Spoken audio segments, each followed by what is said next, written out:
अंग्रेजी का एक शब्द है इन्वेस्टमेंट, हिंदी में जिसे निवेश कहा जाता है।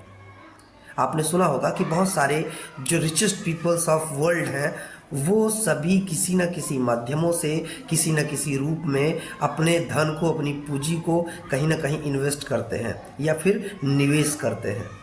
निवेश को छोटी सी परिभाषा में अगर हम समझें तो एक वह प्रक्रिया जिसमें आप अपने पास रखी हुई पूंजी को किसी संस्था, किसी ऑर्गेनाइजेशन या किसी ऐसे प्रक्रम में लगाते हैं जहां से एक समयांतराल के बाद आपको प्रॉफिट बनना शुरू हो जाता है बिना आपके काम किए।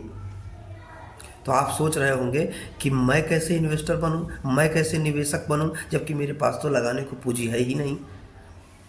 तो अगर आपके पास लगाने को पूंजी नहीं है तो खुश हो जाइए, मैं आपको जो तरीका बताने जा रहा हूँ वो इन्वेस्टमेंट का सबसे आसान और सबसे बेहतरीन तरीका है।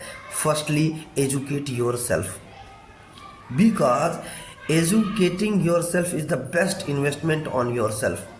सबसे पहले आपको शिक्षित करना शुरू करिए, अपने आप को अच्छी अच्छी किताबों के साथ जोड़ना शुरू करिए, अच्छी किताबों की संगति में आना शुरू करिए, खूब पढ़िए। खूब नहीं पढ़ सकते हैं तो कम से कम पढ़िए, लेकिन प्रतिदिन पढ़िए। अंग्रेजी में एक लाइन है कि your learning leads your earning, आपकी शिक्षा ही आपकी कमाई को लीड करती है। आप जितने ज्ञानवान होंगे आप उतने ज़्यादा धनाढ्य होंगे। तो सबसे पहले आप अपने आप को एजुकेट करिए और उस एजुकेशन के बाद जो आपको अर्निंग होगी उस अर्निंग को फिर कहीं अच्छी जगह इन्वेस्ट करिए और उस इन्वेस्टमेंट से जो पैसा आए उसको फिर से अपने ऊपर लगाइए और अपने आप को और ज़्यादा एजुकेट करिए। उसके बाद आप देखेंगे कि क्रम बाय क्रम, स्टेप बाय स्टेप आप आगे बढ़ते चले जाएंगे। Thank you.